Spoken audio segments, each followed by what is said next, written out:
Assalamu alaikum and a very warm welcome to everyone joining us today. I'm Lubna Shaheen, also known as Trading Wali, and you are watching and listening to my podcast, Parenting and Education with Lubna. Today I'm honored to welcome a very inspired personality, Ms. Nafisa Waheed Himmat Wali. She is a clinical psychologist, an experienced educator, and a passionate trainer with more than a decade of experience at APSEX, where she served as an English teacher and later as section head. Under her leadership, her school proudly won the prestigious International School Award by the British Council. Currently, she is working as an educational consultant and managing admissions at Rehan Foundation. Along her professional journey, she is a proud wife, a mother, a lifelong learner, and someone dedicated to creating a positive impact in society. So let's welcome Ms. Nafisa Waheed Himmat Wali to our podcast. So without further delay, let's dive into today's conversation. Assalamu alaikum, ma'am. कैसी हैं आप? First of all, welcome to my podcast on a very short notice. Walaikum assalam. Thank you for such a nice gesture and introducing me so well. Thank you very much. Thanks to you, ma'am.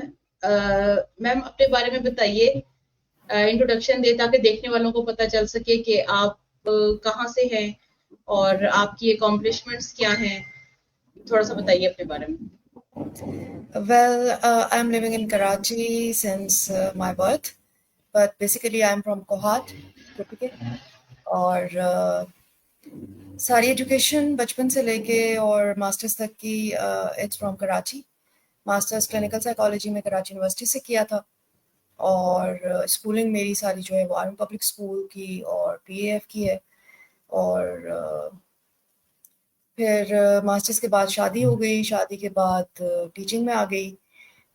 Teaching में as coordinator भी काम किया, as counsellor भी काम किया और language भी पढ़ाई, लिटरेचर भी पढ़ाई. दो कि मेरा सब्जेक्ट साइकोलॉजी था, लेकिन शायद स्कूल में अच्छी सीख ली थी तो पढ़ाने के लिए वो मुझे दिया गया सब्जेक्ट इंग्लिश. उसके बाद एज हेड ज्वाइन किया 2013-14 में. कैंपस जो है वो ज़ीरो से स्क्रैच से स्टार्ट हुआ. वहाँ पे कुछ भी नहीं था, इवन बिल्डिंग भी नहीं थी और उसने बनना था. तो teacher hiring, admissions, teacher training और स्कूल की डेवलपमेंट और उसकी सारी infrastructure designing, whatever is a requirement of a physical school, traditional school, वो सब उसको हमने दिया. ये army public school marine camp Karachi की बात कर रही हूँ. एक तो साउथ कैंपस है जहाँ से मैंने पढ़ा है, वो तो ऑलमोस्ट कोई 30-35 साल से है. और फिर गुलमोहर है, फिर नॉर्थ कैंपस है. तो ये कैंपसेस जो है वो मेरे टेन्योर में डेवलप हुए. तो इस तरह से 2 कैंपस डेवलप किए. दूसरे कैंपस पे फिर अल्लाह का एहसान हुआ, कनेक्टिंग क्लासरूम का एक कोर्स 2012 में कर चुकी भी थी, तो सोचा कि उसको इम्प्लीमेंट किया जाए. उससे जो है वो इंटरनेशनल स्कूल अवार्ड विन किया ब्रिटिश काउंसिल की तरफ से अपने स्कूल के लिए. और इसके साथ साथ मैरिड हूँ, 2 बच्चे हैं. अभी आजकल जो है वो रेहान फाउंडेशन के साथ काम कर रही हूँ. This is short introduction. Wonderful ma'am.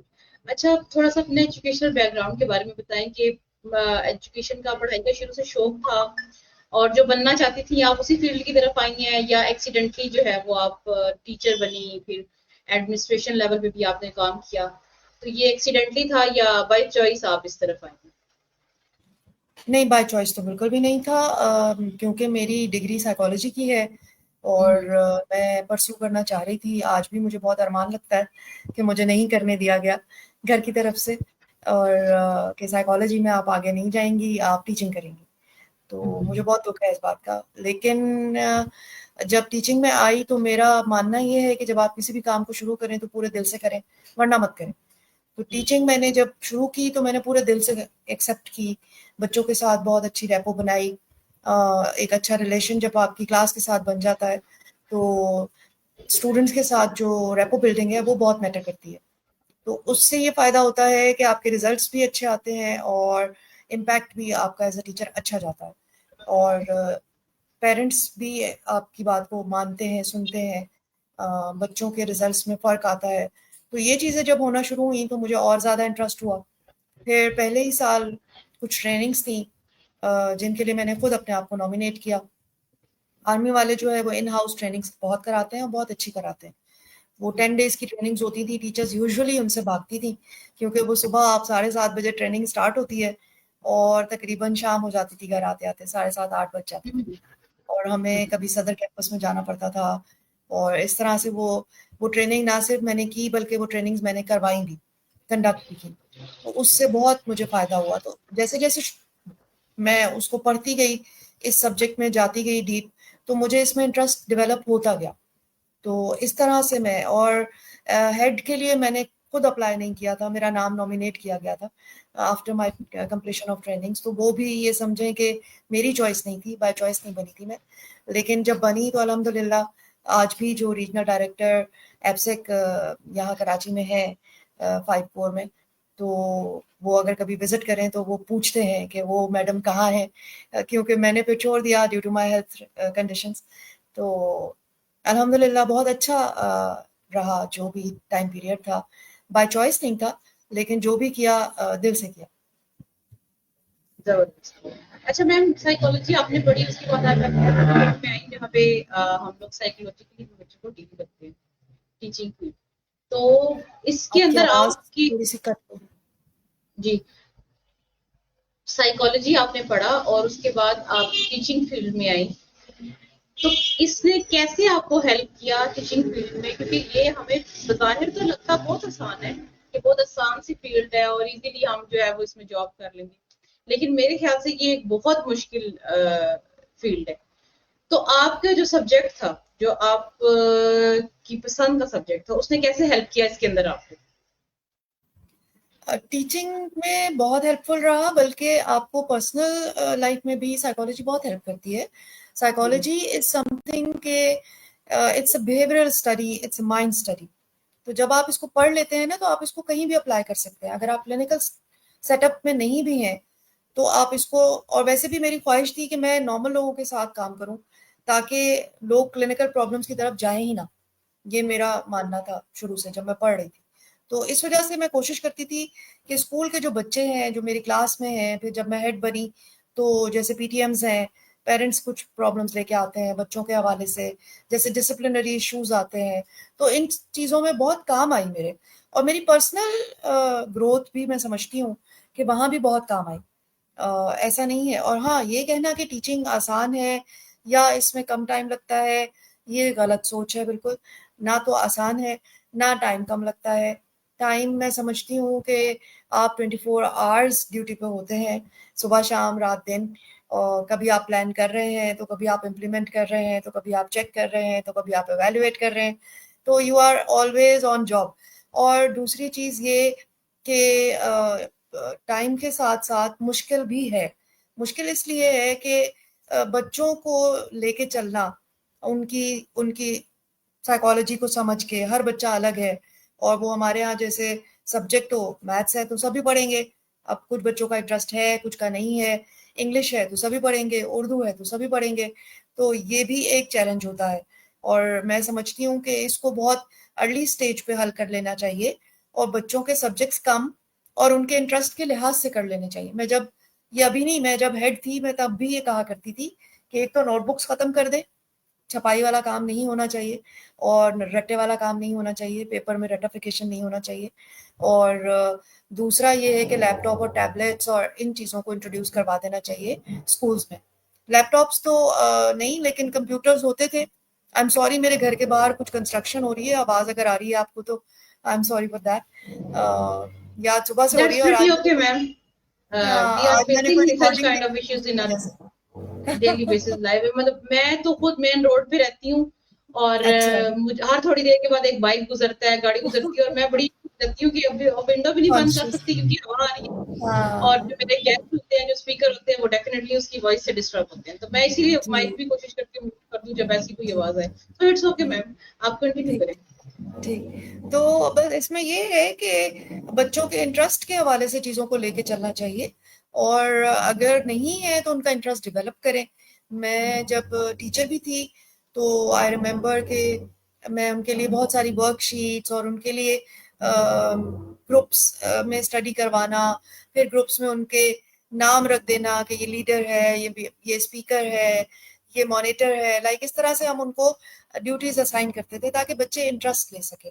तो बच्चों के साथ काम करना आसान लगता है, आसान होता नहीं है। वो आप पे है कि आप उसको आसान बनाते कैसे। बिल्कुल ऐसे ही है मैम। अच्छा, मैं आपसे एज अ, जैसे आपने बताया ना कि आप एकेडमिक कोऑर्डिनेटर भी रही और फिर आप सेक्शन हेड भी बनी। मैं इस बारे में आपसे बहुत सीखना चाहूंगी क्योंकि मैं खुद भी एक इदारे में सेकेंडरी क्लासेस को एकेडमिकली कोऑर्डिनेटरशिप में उनको डील कर रही हूँ। बिहेवियर इश्यूज मैम बहुत ज्यादा आते हैं हम लोग, जैसे स्पेशली जो बच्चे जब 8th क्लास में जाते हैं, 8th 9th 10th में हम बिहेवियर इश्यूज बहुत ज्यादा देखते हैं, स्पेशली बॉयज के अंदर। नेगेटिविटी वाली साइड पे वो चले जाते हैं, वेप्स, स्मोकिंग। इसके अलावा पेरेंट्स के साथ उनकी अटैचमेंट नहीं होती, पेरेंट्स को अगर हम बुलाएं तो वो भी सर पकड़ के रोना शुरू कर देते हैं। तो इसके पीछे क्या रीजन है और इसका सोल्यूशन क्या है, क्या कहती हैं आप इस बारे में? अच्छा, ये आपने मल्टीपल चीजें एक साथ पूछी हैं। लाइक वेप एक अलग जिसे कहते हैं एक पैराडाइम है, स्मोकिंग की तरफ जाना या एडिक्शन की तरफ जाना, वो एक अलग चीज है। बिहेवियरल इश्यूज को हम अलग रखेंगे। डिसिप्लिनरी में तो ये इकट्ठे आ जाते हैं, लेकिन इनको डील करने का फिर तरीका अलग अलग होता है। सबसे पहले तो पेरेंट्स के साथ आपका कोऑर्डिनेट करना, पेरेंट्स को इन्वॉल्व करना सबसे इम्पॉर्टेंट है। और एक टीचर को नहीं करना चाहिए, आपकी टीम होनी चाहिए। मैं जब भी काम करती थी एज हेड, मैंने जब भी डिसिप्लिन के इश्यूज को देखा तो मेरी टीम होती थी, मैं अकेले हैंडल नहीं करती थी। उसमें ये होता है कि एक आपका ड्यूटी टीचर होना चाहिए, एक आपका डिसिप्लिन इंचार्ज जरूर होना चाहिए। ठीक है, तो इस तरह से आप जब कैटेगराइज कर देते हैं ना, तो एक तो एविडेंसेस आ जाते हैं बहुत सारे, क्योंकि बहुत ज़्यादा पेरेंट्स भी आके कहते हैं कि जी हमारा बच्चा तो नहीं करता ऐसे, घर पे तो इसने ऐसे कभी नहीं किया। तो इट वुड बी बेटर कि आपके पास 2-4 टीचर्स ट्रस्टेबल, ट्रस्टवर्दी, समझदार, मैच्योर और कम गो होने चाहिए, ताकि उस जो प्रॉब्लम है उसको हम सॉल्व करने की तरफ जाएं, ना कि वो एक कोई झगड़ा क्रिएट हो जाए।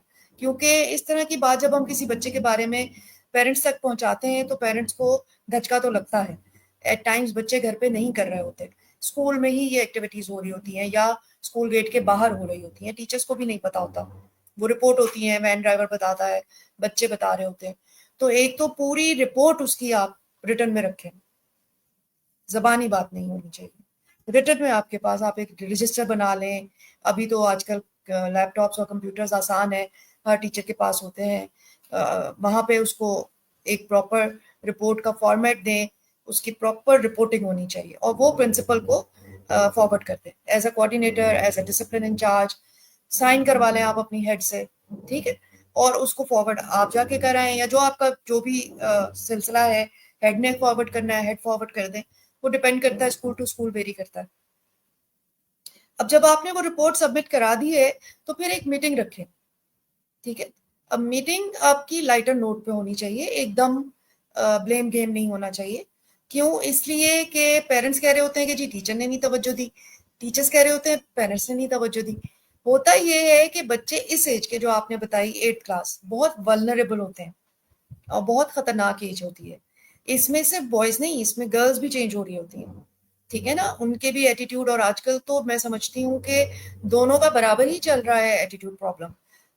कोई डिफरेंस नहीं होता। सिर्फ हाँ ये कह सकते हैं कि वेब वगैरह के यूजेज में बॉयज ज्यादा इजीली अफेक्ट होते हैं एज कम्पेयर टू गर्ल्स, क्योंकि उनका बाहर निकलना हमारे यहाँ बहुत आसान है। घर से बाहर जाना लड़की के लिए जरा थोड़ा फिर भी रिस्ट्रिक्शंस होती हैं, काम से जाएगी या अदरवाइज नहीं जाएगी। बॉयज तो जी फ्ला से मिलने जा रहा हूँ, फ्ला से वो कर सकते हैं। तो ऐसी चीज को सबसे पहले बच्चे के बिहेवियर को स्टडी करें। बच्चे का ओवरऑल पीछे जितना बिहेवियर है वो ऑब्जर्वेशन में होना बहुत जरूरी है। अब ये भी सवाल उठता है कि क्लास में 20 या 25 की स्ट्रेंथ है या 35 की स्ट्रेंथ है, तो कैसे करेंगे? उसका आसान हल ये है कि ऐसे बच्चे 2-4 ही होते हैं, ज्यादा नहीं होते। ठीक है, मोस्टली आपके क्लास के बच्चे इस तरह के नहीं होते, ज्यादा से ज्यादा 2 होंगे, 3 होंगे।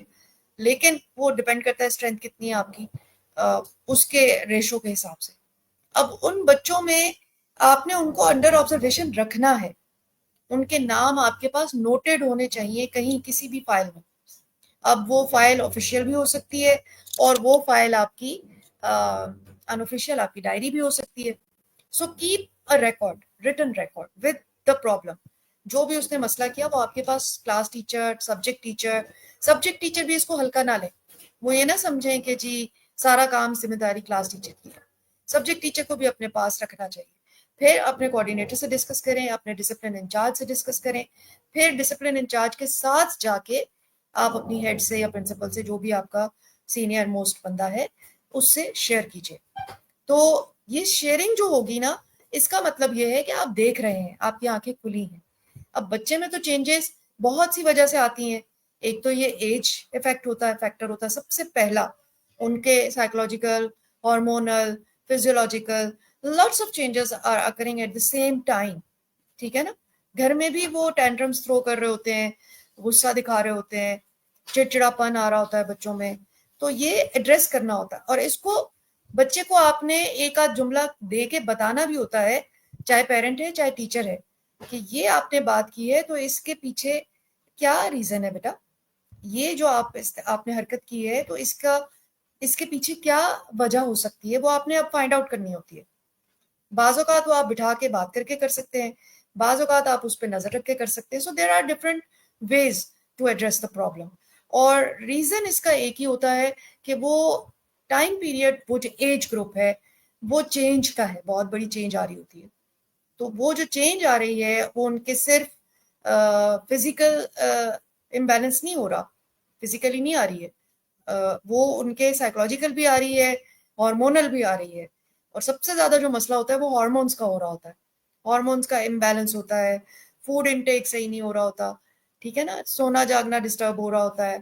फिर आजकल तो ये गैजेट्स हैं, फिर व्हाट्सएप ग्रुप्स हैं, फिर गपशप है, बहुत सारी चीजें आजकल तो बहुत ज्यादा चीजें हैं जो इसको इफेक्ट कर रही हैं।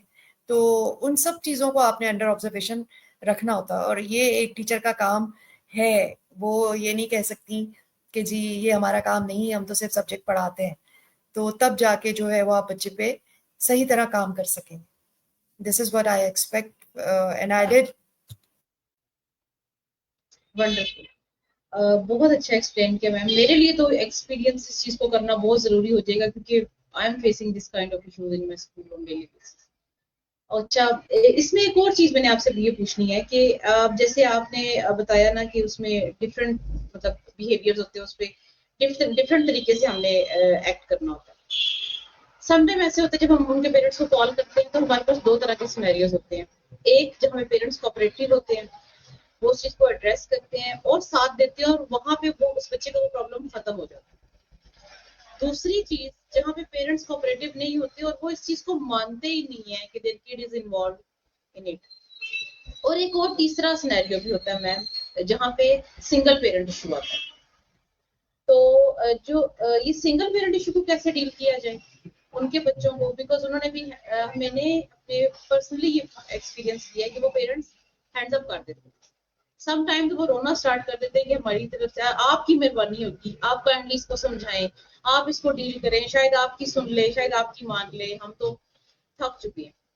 तो सिंगल पेरेंट इशू बहुत ज्यादा होता है और एक जहाँ पे पेरेंट्स ये मानते नहीं है कि हमारा बच्चा ऐसा कुछ कर सकता है। इवन फादर्स ऊपर उल्टा हाइपर हो जाते हैं हमारे साथ। तो ये इन दोनों चीजों को कैसे किया जाए कवर?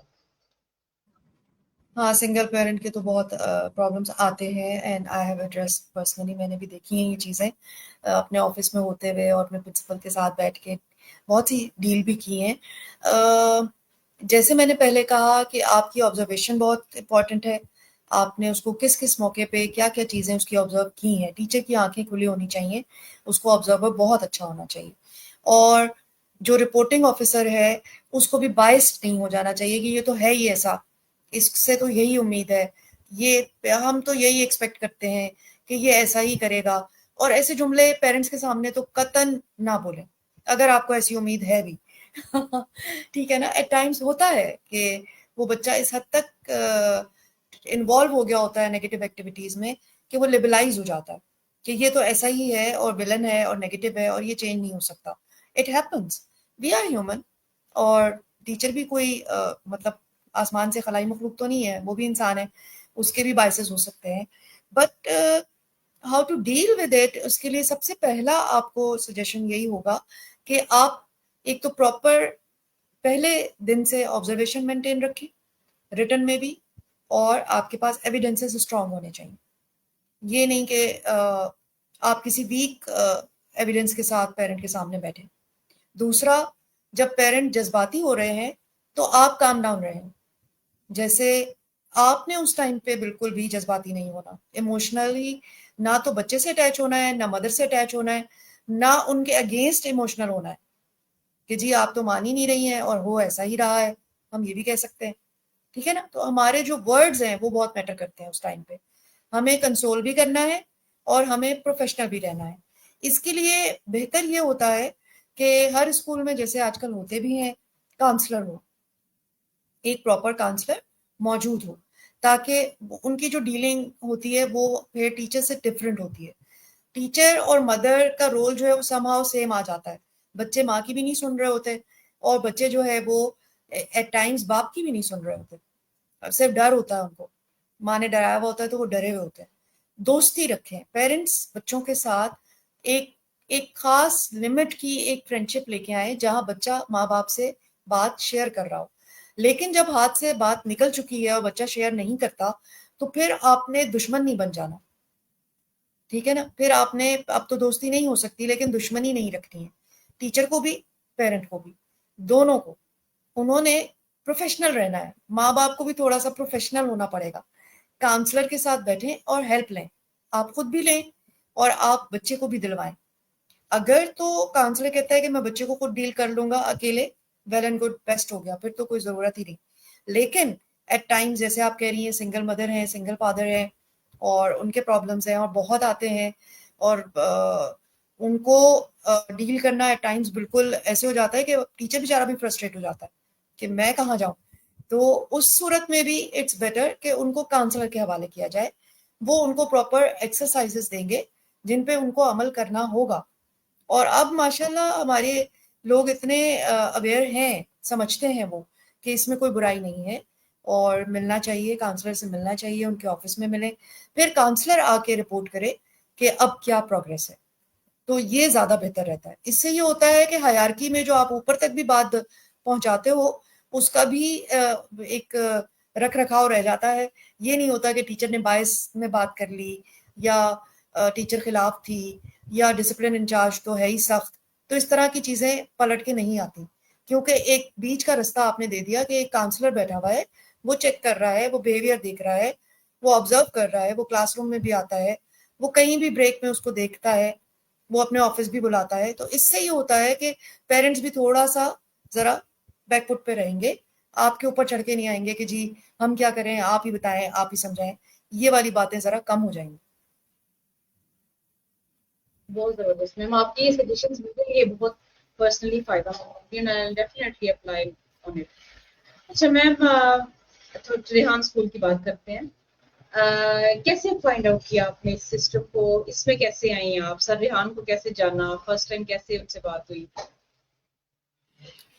हाँ, इसमें मैं इस तरह आई कि मैं जॉब नहीं कर रही थी, मैं फारिग थी, बीमार थी, तो मैं अपने घर पे ही होती थी।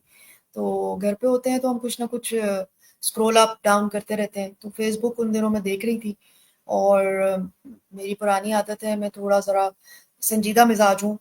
ठीक है, म्यूजिक सुन लिया, कभी कोई अच्छा ड्रामा आया तो देख लिया, लेकिन बहुत ज़्यादा शौकीन नहीं रही मैं टीवी की या रील्स की, या मुझे ये फनी वीडियोस वगैरह देखने का इतना इतना नहीं रहा। ये नहीं कि अब हो गया, शुरू से ऐसा कोई शौक नहीं रहा। तो वो सीरियसनेस की वजह से मैं सीरियस ऐसे लोगों को सुना करती थी जो कुछ अच्छा मैसेज देते हैं। जैसे मैं नाम लेती हूँ, पहले अशफाक अहमद होते थे, बानो कुद्सिया होती थी, और फिर उनके बाद कासिम अली शाह का नाम है बहुत बड़ा। इसी तरह और बहुत सारे लोग हैं, डॉक्टर जावेद हैं, अभी आजकल डॉक्टर अफान को सुनती हूँ। तो इस तरह मैं उन लोगों की बातें और वीडियोस देखती हूँ जिनके बातों से हमें कुछ सीखने को मिले। तो जाहिर है फिर आपका जो ये एल्गोरिथम है, ये आपको वही चीजें देना शुरू कर देता है। तो मैं सर रेहान को नहीं जानती थी, तो मुझे एक वीडियो आ गई सामने, और जब वो वीडियो आई तो मुझे अच्छा लगा सुन के, और मैंने सर को मैसेज किया। मेरी ये भी आदत है, मैं मैसेज करती हूँ। कभी किसी स्पीकर को अच्छा बोलते हुए सुनूँ तो मैं उनको एक मैसेज ज़रूर करती हूँ, और उन दिनों ज़्यादा कर रही थी क्योंकि फारिग थी, करने को कुछ नहीं था, तो यही करती रहती थी। तो जब मैंने मैसेज किया तो मतलब बड़ा एक स्ट्रेंज मेरे साथ काम हुआ कि सर का रिप्लाई आ गया, और वो मुझे बहुत खूबसूरत बात लगी कि रिप्लाई तो कोई नहीं करता, नोबडी बॉदर्स कि कौन है, वह एक आम सी खातून है, बस ठीक है। तो जब उन्होंने मैसेज किया तो मुझे बहुत अच्छा लगा। फिर मैं उनके साथ इस तरह कनेक्ट हुई, फिर उन पे मैसेंजर पे ही बात होती रही। उसी दौरान मेरे हाथ का जो है वो ये फिस्टुला लगा हुआ है, तो इसमें सर्जरी थी, तो मैं आईसीयू में वहाँ पे रही थी एक एक दिन। तो वहाँ पर भी जब मैं थी तो मैं सर के साथ ही मैंने चैट शुरू कर दी, फारिग थी, मैंने कहा मैं सर से पूछती हूँ कि मैं क्या करूँ। सर मुझे गाइडलाइंस दे रहे थे कि इस तरह वर्चुअल असिस्टेंट है, ये है, इस तरह बता रहे थे। वो मुझे कोई ना कोई एक मैसेज, एक चीज़ भेज देते थे, मैं उसको पढ़ती थी, समझती थी। तो इस तरह सर से राब्ता हुआ। फिर उन्होंने मुझे कहा कि आप अपने नाम के साथ हिम्मत वाली लगाओ, और इस तरह ये नाम हुआ। और इसके बाद फिर 2024 मार्च मार्च था आई गेस, हाँ, कि इन कोरंगी कैंपस पे बच्चों की सेलिब्रेशन हो रही थी, उन्होंने अर्निंग की थी पहली, तो डॉलर्स में अर्निंग हुई थी बच्चों की, तो उन्होंने सेलिब्रेशन रखी थी। उस सेलिब्रेशन में मैं गई थी, तो वहाँ सर से मुलाकात भी हुई। फिर वहाँ सर ने मुझे एज फैसिलिटेटर अनाउंस भी किया, और मुझे शील्ड भी दी। मुझे बहुत अच्छा लगा, मुझे बहुत इंकरेजमेंट मिली, क्योंकि मैं बहुत बीमार थी और मैं बिल्कुल कुछ भी नहीं कर रही थी, तो बहुत डाउन हो गई थी। तो मुझे बहुत कॉन्फिडेंस मिला, मैंने वापस आके वीडियो भी बनाई, सर को थैंक यू भी किया। और फिर उसके कुछ अरसे बाद 26 अप्रैल मैंने जो है वो बाकायदा ज्वाइन किया रेहान स्कूल सिस्टम को एज एजुकेशनल कंसल्टेंट। तो रिमोट जॉब है, सर मुझे कह रहे थे कि आप आएंगी तो बहुत अच्छी बात हो जाएगी, और लेकिन मेरे लिए ज़रा कम्यूट करना मुश्किल है due to my health conditions. Otherwise ये है कि remotely I am trying my level best. काफ़ी सारे डिपार्टमेंट्स में मैंने काम किया है, जिसमें कि पहले प्रिंसिपल्स के साथ जो फिजिकल कैंपसेस के हैं, इवन इस्लामाबाद की मिस अस्मा के साथ फ़ोन पे मैं राब्ते में रहती थी। इसी तरीके से कराची के अली रज़ा के साथ भी राब्ते में रही, फिर दौलत भाई के साथ राब्ता हुआ। फिर अब जो है वो मैं ज़्यादातर ऑनलाइन के साथ ही काम कर रही होती हूँ उनके एडमिशन्स के हवाले से। और एडमिशन्स में बस एक दफ़ा मेरा ज़िक्र हो गया, तो फिर उसके बाद एडमिशन्स में अब जो है वो मैं प्रॉपर्ली काम कर रही हूँ, और काफ़ी अरसे से कर रही हूँ, तकरीबन जून जुलाई लास्ट ईयर से मैं एडमिशन्स का काम देख रही हूँ। तो इसके अलावा एआई टीचर्स ट्रेनिंग का जो बूट कैंप है उसमें काफ़ी सारी क्लासेस को फैसिलिटेट किया। अभी टेप्टा की रिसेंटली क्लासेस फैसिलिटेट की मरियम के साथ। तो इस तरह जो भी गाहे बगाए काम आ रहा होता है वो विलिंगली उसको लेती हूँ और करती हूँ। यूएएन लैंडलाइन नंबर को मैंने काफ़ी अर्से ऑब्जर्व किया, उस पर फीडबैक देती थी, और इस तरह के डिफरेंट टास्क मैं करती रही।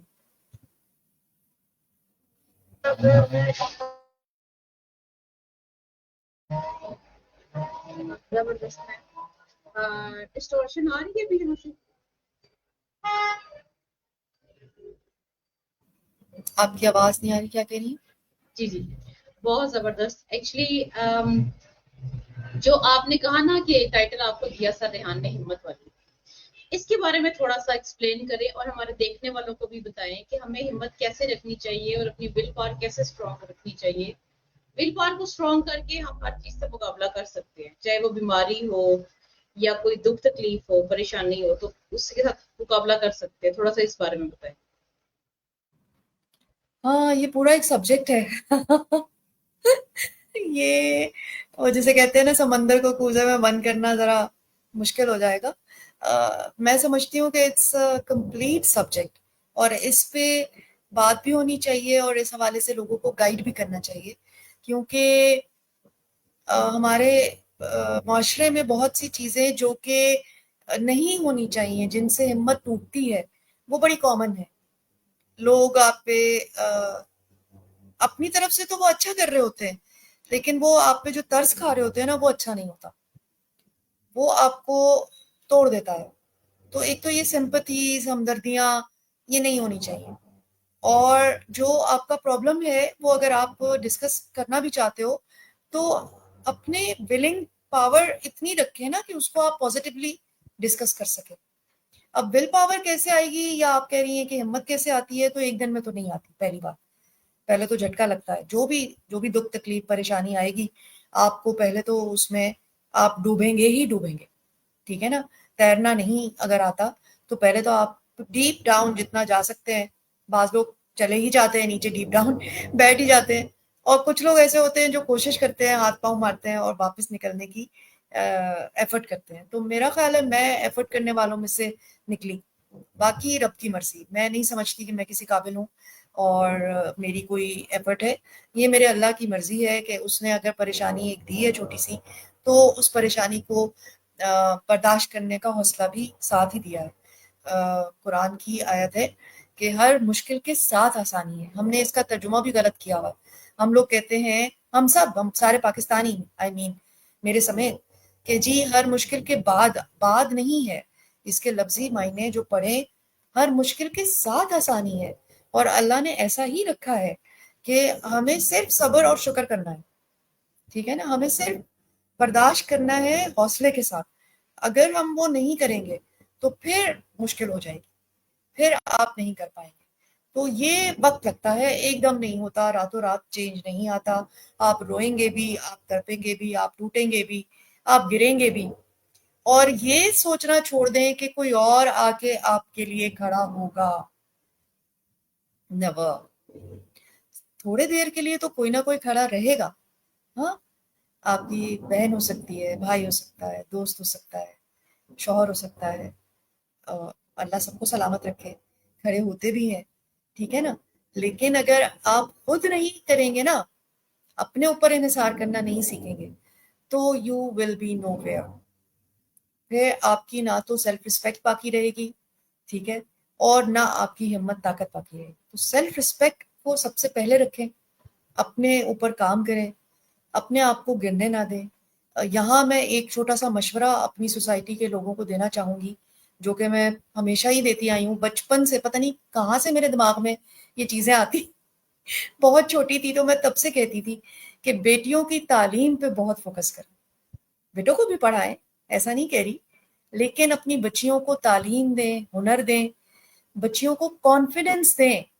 उनको बंद मत करें, उनको ये मत कहें कि तुम्हारा कोई सेवियर है, तुम्हें कोई बचा लेगा, तुम्हारा हस्बैंड तुम्हारे साथ खड़ा रहेगा, या तुम्हारा भाई है तुम्हें कमा के दे देगा, या तुम्हारे अब्बा है ना कर लेंगे। अल्लाह सलामत रखे सबको।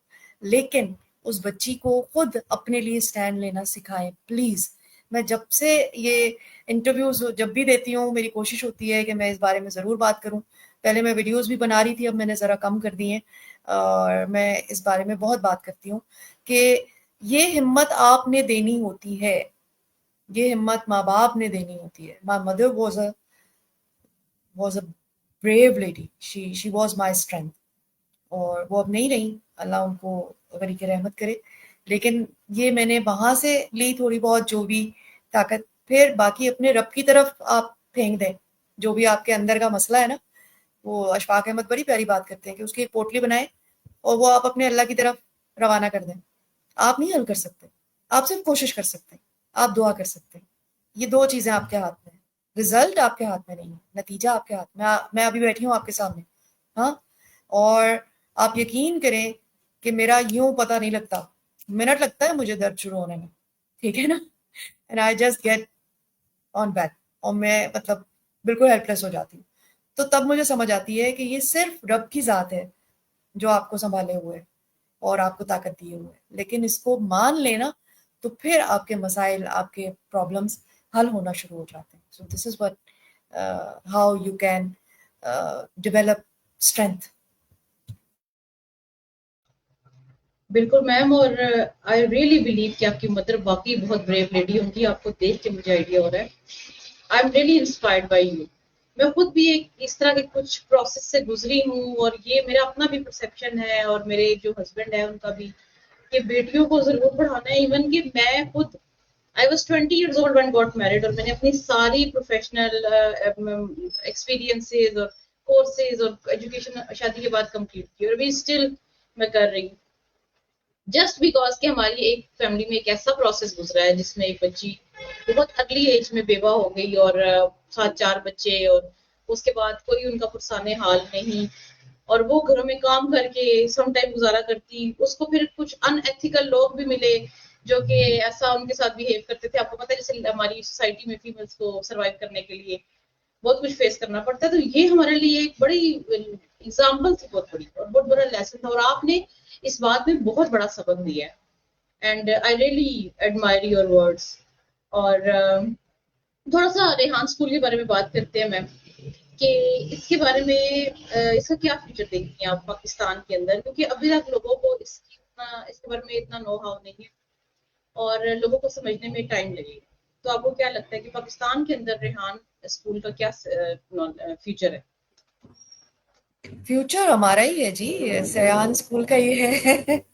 बेफिक्र रहिए, इसमें तो कोई दो राय नहीं है।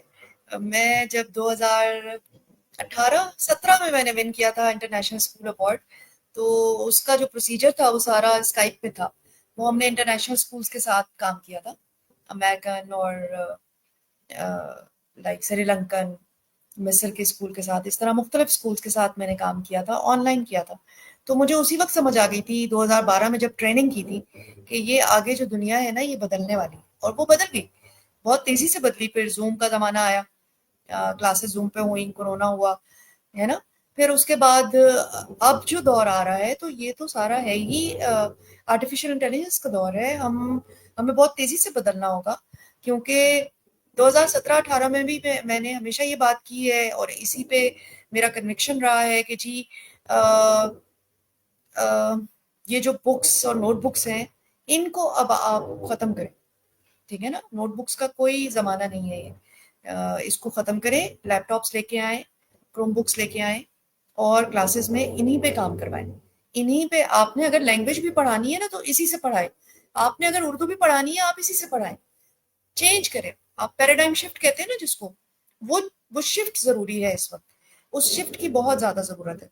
तो yes, people are not much aware of these things, और वो अभी भी मेरे पास क्योंकि एडमिशन्स के लिए आते हैं तो वो सेम कहानी रटी रटाई, बोर्ड सिस्टम, और जी आप कौन सा सर्टिफिकेट देंगे और वो बाहर एक्सेप्टेबल होगा नहीं होगा, मैट्रिक होगा कि नहीं होगा। तो जी आप मैट्रिक कराएं लेकिन बच्चों को स्किल्स तो दें। अभी आज ही मैंने सर रेहान की सुबह पोस्ट एक देखी और मुझे बहुत खुशी हुई कि गवर्नमेंट लेवल पे इस पे काम शुरू हो गया है और मैट्रिक को विद स्किल्स कर दिया गया है। तो बहुत मुझे खुशी हुई कि इससे बड़ा और अच्छा इकदाम कोई नहीं हो सकता। क्यों?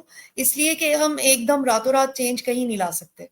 हाँ, हम थोड़ा थोड़ा, छोटा छोटा, कतरा कतरा कहते हैं ना, गिरता है तो उससे थोड़ा इफेक्ट आता है और वो दरिया बन जाता है।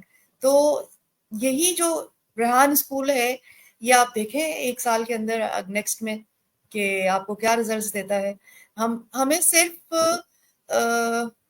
चंद महीने रिक्वायर्ड है और there will be a big huge change. हर स्कूल में इसकी बात हो रही होगी और हर स्कूल इसको अडॉप्ट करेगा और कर रहा है। अभी भी बहुत जगहों पे ये चीजें इम्प्लीमेंट होना शुरू हो चुकी हैं, रियलाइजेशन आ रही है लोगों को। बस थोड़ा लेट आ रही है, कोई बात नहीं, it's okay, it's never too late, देर आए दुरुस्त आए। लेकिन रियलाइजेशन आ चुकी है और काम इस पे तकरीबन तकरीबन समझ लें कि बस होने को है। बाकी हमारी एफर्ट्स जारी हैं, वी आर वर्किंग। हम हाजिर हैं जहाँ जिस ग्राउंड में भी। मैं क्योंकि फौज के साथ काम किया है तो कल परसों भी मुझे वो ट्रैफिक जैम था रोड पे, तो मुझे याद आया कि मैं मतलब इतनी हेल्थ अच्छी थी कि 6 सितंबर का इवेंट था और हमने फ्लोट्स बनते हैं ना, आपने देखे होंगे, ये जो 23 मार्च को फ्लोट्स इस्लामाबाद में भी बनते हैं, तो उस जी तरह जी के हमने बिल्कुल। फ्लोट्स बनाए थे। हमने उस तरह के फ्लोट्स यहाँ कराची में बनाए थे, ट्रक्स के ऊपर। तो मेरे स्कूल का जो फ्लोट था वो सिंधी कल्चर को डिस्प्ले कर रहा था, फिर नेक्स्ट उसमें नेवी कल्चर को डिस्प्ले किया था। दोनों आइडियाज मेरे थे। तो बच्चों के साथ जब मैं सड़क पे आई तो जाहिर है मुश्किल काम था बच्चों को वहां से लेके और जो पॉइंट था जहाँ पहुंचना था। तो आप यकीन करें कि मुझे मेरे सीनियर्स ने कहा कि तुम तो एमपी का काम भी कर सकती हो। एमपी जानती है, जो फौज के जो मिलिट्री पुलिस होती है यस यस। नहीं, वो रोड पे खड़े होकर ट्रैफिक कंट्रोल करती है। तो वो अभी पहुंचे नहीं थे, हम जाहिर है बच्चे पहले हम आ गए, तो जब तक वो नहीं आए तो ट्रैफिक कंट्रोलर मैं थी। जबरदस्त। I was on the road और मैं ट्रैफिक को बाकायदा मैंने चलाया और रोका। फिर उसकी मशहूरी मेरी डिप तक भी गई कि नफीसा मैम जो है वो वहां पे एज एमपी खड़ी थी। तो हम तैयार हैं हर ग्राउंड में खड़े होने को, हर जगह आप जहाँ कहें। बस बात ये है कि इस तरफ आ जाएं, स्टार्ट कर दें, शुरू हम्म, करें। अ, बिल्कुल। आप सीखने वाले बने, हम तैयार हैं। आपसे मैम बातें करके मुझे इतना मजा आ रहा है ना कि मेरा दिल कर रहा है बस मैं आपकी बातें सुनती जाऊं। उसमें इतनी इंस्पायरेशन भी है, मोटिवेशन है। और मेरे लिए, मेरे प्रोफेशन के लिहाज से, क्योंकि मैं खुद एक मदर भी हूँ, सीखने के लिए बहुत कुछ है कि मैं कहाँ पे गलती कर रही हूँ, मुझे कहाँ पे सेटल होना चाहिए, मैं ये भी कर सकती हूँ, अच्छा मेरी डायरेक्शन ठीक जा रही है। मुझे भी बहुत ज्यादा क्रिटिसिज्म आजकल फेस करना पड़ रहा है due to this participation in Rehan AI teacher institute. लेकिन मैंने वो सब कुछ पीछे छोड़ के ना मैं बस लगी हुई हूँ अपने काम पे। तो आपकी बातों से मुझे बहुत ज्यादा मोटिवेशन मिल रही है। लेकिन आपकी हेल्थ इश्यूज की वजह से कुछ मैं चाह रही हूँ कि हम इसको वाइंड अप की तरफ करने के लिए जाएं, क्योंकि काफी ज्यादा टाइम मैंने आपका ले लिया। एक सवाल जो है वो मैं लाजमी पूछना चाहूंगी मैम आपसे, अपने एक्सपीरियंस से बताइएगा कि स्किल्स या डिग्री, दोनों में से क्या बेहतर है? क्या स्किल्स या डिग्री। डिग्री? अच्छा, मैं कहती हूँ कि कंपैरिजन ना करें, स्किल्स बहुत इंपॉर्टेंट है। स्किल्स को लेना, आगे जितना भी है काम, चाहे वो नेशनल है चाहे इंटरनेशनल है, वो स्किल बेस्ड ही है। तो डिग्री एक कागज का टुकड़ा ही रह जाता है फिर। तालीम, देखिए तालीम क्या चीज है। तालीम आपको शऊर देती है, तालीम आपको अवेयरनेस दे रही है, ठीक है। अब डिग्री में डिपेंड करता है कि आप डिग्री ले क्या रहे हैं। Either you are trying to become a lawyer, either you, अभी आज मैंने एक पोस्ट बनाई है मेरे पेज पे, देखिएगा कि एआई जो है वो लॉयर का काम भी शुरू करने वाला है। अच्छा। जी, चैट जीपीटी इस पे भी आ चुका है। तो डेफिनेटली मैम, ये तो होगा। फिर बात सारी ये है कि आप ये जदीद टेक्नोलॉजी के साथ इन टच हो जाएं, फिर उसमें आपका जो इंटरेस्ट है वो आप सीख लें उसमें। अब अगर कोई डॉक्टर है, मैंने उस दिन देखा कि जी किसी दूसरे मुल्क में बैठ के उन्होंने यहाँ पाकिस्तान में ऑपरेशन किया है। मेरा जो ये एसआईयूटी है, जो किडनी के पेशेंट्स और ट्रांसप्लांट और ये सब, इन्होंने सक्खर में पहला ऑपरेशन करवा दिया है इस तरह से कि वो दूसरे मुल्क में बैठे हैं और एआई की मदद से, रोबोट्स की मदद से यहाँ ऑपरेशन हुआ है, ये हो चुका है। तो बात ये है कि आपने डॉक्टर बनना है, लेकिन आपने डॉक्टर बन के ये जो टेक्नोलॉजी है इसको साथ इस्तेमाल करना है। अगर आप ये नहीं करेंगे तो फिर आप पीछे रह जाएंगे, ठीक है ना, ये चीज है। अब सिंपल अगर कोई जर्नलिज्म भी ले ले, ठीक है, इसकी भी डिग्री होती है।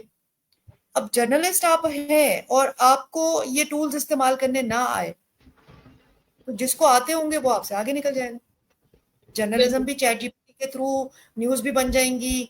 उसको जी अपलोड कैसे करना है, उसको चैनल पे कैसे चलाना है, वहां रोबोट आके बैठ गया तो फिर आप क्या करेंगे? तो थिंग्स आर चेंजिंग, दुनिया तेजी से बदल चुकी है। ड्राइवरलेस आपके पास कार्स आ गई हैं, सर ने दिखाई थी, वीडियोस दिखाई हैं सर ने, दुनिया में चल रही हैं। तो अब बात सारी ये है कि आपको ओनरशिप आपको अपनी लेनी है कि मैंने क्या सीखना है, मुझे क्या आना चाहिए, और वो जदीद टेक्नोलॉजी ही होनी चाहिए। ये सीखें, खाएं ऑर्गेनिक। जदीद जदीद ना खाएं, ऑर्गेनिक खाएं, और काम जो है वो नया सीखें। तो बस ये जरूरी है। बाकी ये कहना कि जी मैट्रिक कर लें और इंटर कर लें और डिग्री ले लें, नहीं। अगर आप कर भी रहे हैं, इट्स ओके फाइन। आपको नहीं नजर आ रहा कि जी मैं एकदम से मैं क्या करूंगा, मैं छोड़ दूंगा तो मैं रह जाऊंगा, फियर होते हैं हमें, और नेचुरल सी बात है ये फियर होना कि मैं क्या करूंगा, मैं कहाँ जाऊंगा। अभी हमारे माशरे में इन चीजों को प्रिवेल करने में थोड़ा वक्त लग रहा है। तो आप जारी रखें, लेकिन आप स्किल्स की तरफ आए, स्किल्स सीखें, हुनर जिसको कहते हैं। पहले के जमाने के हुनर और थे, ठीक है ना। अब जो हुनर है ये सारा का सारा आईटी पे आ गया है, ये सारा का सारा एआई पे आ गया है। तो अब इसको सीख लें। जी मैम, बिल्कुल ऐसी है, जबरदस्त। अच्छा मैम, आखिर में क्या मैसेज देना चाहेंगी देखने वालों को? छोटा सा मैसेज आपकी तरफ से लास्ट एक जाना चाहिए, जो मैं चाहती हूँ कि हमें याद रह जाए। अच्छा, मैसेज ज़्यादातर तो मैं हमेशा से यही बात करती आई हूँ तालीम के हवाले से कि जदीद तालीम ज़रूर हासिल करें और वक्त के साथ बदलते तकाजे जो हैं उनको अडॉप्ट करना सीखें। अडेप्टेबिलिटी बहुत ज़रूरी चीज़ है। Change is the only permanent thing. हम तब्दीली जो होती है ना, ये वाहिद चीज़ है जो बदलती रहती है। चेंज आप में नहीं आएगा तो आप ग्रो नहीं करेंगे, आप स्टक हो जाएंगे।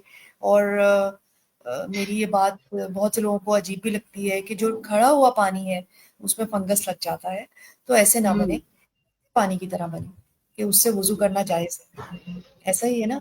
तो बिल्कुल। हम इन चीज़ों को बहुत लाइट ले रहे होते हैं। मैं पर्सनली अपनी बात करूँ तो अपने अंदर मैंने भी चीज़ें बहुत सी स्टक कर ली।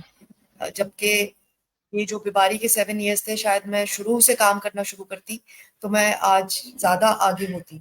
जो मेरी अब स्पीड थोड़ी तेज़ है। तो चले, मैं भी ये कहूँगी अपने लिए कि देर आए दुरुस्त आए। लेकिन जिन लोगों को मौका मिल रहा है, अभी वो 7 में है, 8th में है, मैट्रिक में है, यूनिवर्सिटी में है, तो वो अर्ली हैं। They are at right time. तो वो ज़रूर फ़ायदा उठाएँ और भरपूर फ़ायदा उठाएँ। प्लीज़ इस चीज़ से घबराना बंद कर दें कि लोग क्या कहेंगे। जैसे आप कह रही हैं कि आपको भी सुनना पड़ रहा है। आप यकीन करें, मेरा मेरा जब मैंने साइकोलॉजी लिया तब भी बड़ा मज़ाक उड़ा था। ठीक है ना? वो सारी ज़िंदगी मेरे काम आई है साइकोलॉजी। ठीक है? अब मैंने एआई लिया तो इसमें भी लोग क्या घर से बहन-भाई पहले शुरू हो जाते हैं, सारे एमबीए हैं माशाल्लाह। और सबको पता है कि एआई क्या है, क्या हो रहा है, लेकिन मज़ाक ज़रूर उड़ाना है कि भई नफीसा क्या कर रही है। तो हम जो है ना, हम नमूने बन जाते हैं। तो सर जो बात करते हैं, नमूना नमूना होना बेहतर होता है। ठीक है ना? तो अब मैंने क्या किया, मैंने अपने ही घर के बच्चों का एक ग्रुप बना लिया। ठीक है? और उन बच्चों को मैं साथ जो सीखती रहती हूँ ना, उनको बताती रहती हूँ, ऐसे कर लो। वो फिर कभी-कभी संडे आ जाते हैं, "पुप्पो ये बता दें, ये कैसे होगा? मम्मा ये कैसे होगा?" फिर उनके दोस्तों को भी कहती हूँ कि यार ये आगे तुम लोग ना इनको बेचना शुरू करो। ठीक है? तो ये छोटे-छोटे से स्टेप्स जो है, ये जितना जल्दी कोई ले लेगा, जितना जल्दी तब्दीली ले आएगा, उतना जल्दी इम्प्रूव कर जाएगा। तो बस ये है बात सारी। बाकी खुद ही को कर बुलंद इतना कि हर तकदीर से पहले खुदा बंदे से खुद पूछे, बता तेरी रज़ा क्या है? और सर जो कहते हैं कि जवानों को पीरों का उस्ताद कर। तो बस यही पैगाम है। और बात सारी ये होती है कि जब आप बच्चों और जवानों के साथ काम करते हैं ना, तो आप खुद भी जवान रहते हैं। आपका दिल जवान रहता है। मुझे तो ये बिल्कुल बात बहुत पसंद है। आई होप कि मेरा मैसेज पसंद आया होगा आपको।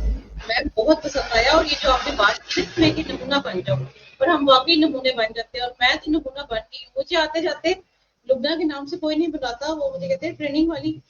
मतलब अच्छा, ये क्या है तुम ट्रेनिंग वाली? शुरू में तो उन्होंने मुझे कहना शुरू कर दिया था, ये क्या ट्रेनिंग वाली, तुम क्या ट्रेनिंग वाली? और अब तो मुझे वो कहते हैं कि हाँ जी ट्रेनिंग वाली कैसी हो? हाँ जी ट्रेनिंग वाली खाना खा लिया है, हाँ जी ट्रेनिंग वाली आज जाना नहीं है, हाँ जी ट्रेनिंग वाली उधर बैठी हो। मतलब उन्होंने मेरा तकिया गुलाम बना लिया। लेकिन पहले मुझे बड़ा फील होता था, लेकिन अब मैं खुश होती हूँ कि मैं हूँ ट्रेनिंग वाली। और आई चोज दिस नेम। तो मैं तो इस चीज को मतलब एक्सेप्ट करूंगी और एक्नॉलेज करूंगी।